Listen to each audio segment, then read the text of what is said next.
A lot of people in the Kaiju gaming community have said that Titan Bash is one of, if not the best Kaiju game to play right now, and this made me curious enough to try it out, and in this video, I'll give a basic review of the game and my thoughts on it.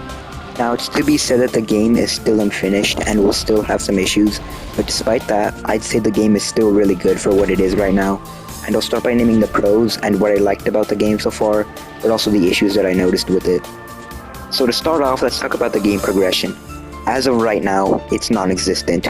You have all the Kaiju unlocked, and there's no level system or anything to make your Kaiju stronger than others. While this can be a con for some people, because there's no excitement of, let's say, getting a new Kaiju or making your Kaiju maxed out, for me it's a breath of fresh air, since everyone is at an equal playing field and there's no obnoxious grind that you see in many other Kaiju games. I would like to mention though, there is a progression update in the works as it's mentioned on the main menu. I'm not sure what they plan to do, but hopefully it's not overdone and the game balancing stays well. But what about the models and general quality of the game? Well, I'd say it's the best out of any Kaiju game right now. It feels like a console level experience and it reminds me of the old PS3/PS4 Godzilla game, where it's quite obvious the game is trying to replicate it in a way. All of the Kaiju models look pretty damn good and they're consistent in quality. There isn't some models which look subpar and some that look good. It's just in general high quality around. And most importantly, let's talk about the combat, the thing that people love this game for, and I can understand why. Basically, you select a Kaiju and spawn into a map and fight other people. The combat revolves around stunning your opponent and comboing them to dish out damage and prevent them from getting a chance to counterattack. Though you can also block, but I'll speak more on that later. I find the combat really fun. The attacks actually feel hard-hitting and satisfying, unlike some other games, where the combat is a boring, repetitive button-mashing simulator. This one feels fun to play instead of mind-numbing. Although there are game modes, though only one at a moment, which I have mixed feelings about, it's the duels aka 1v1 game mode. While it is fun at times, it's kind of janky and weird and it feels quite unfinished at the moment, and you'll see why when I get to the cons section. I almost forgot to mention this, but the game provides a toggle to select the weather and time of day to let you change the way the world looks.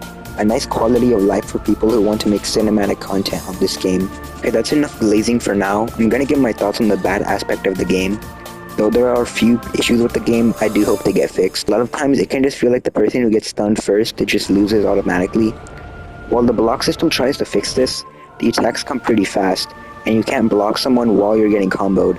And even if you do succeed in blocking, the other person can just stop attacking, and your block is pointless. Another issue is, well, teaming. I won't complain about it too much, because this isn't the developer's fault. You see this in almost every Kaiju game, but it can be pretty annoying. What I am more mixed about is the 1v1 game mode. For one, the matchmaking is pretty weird. Oftentimes the other player just leaves and there's no indication of it. You're just stuck in matchmaking forever, and there's no fix except to just leave the game. Also, after the duel match ends, the game just pauses for some time until playing the victory animation, but this is most likely just a weird bug. Another issue I have is the lack of information the game gives you. Oftentimes I have no idea what attack I'm about to do. All the game lists on the bottom left is a bunch of letters with the cooldown, representing your attacks. I'm not sure I like this, since you either have to memorize the attacks or just button mash and hope you did the right thing. And the controls aren't properly listed either, so oftentimes I just find myself spamming random buttons on my controller because I have no idea which button does what. So overall, that's my thoughts on Titan Bash.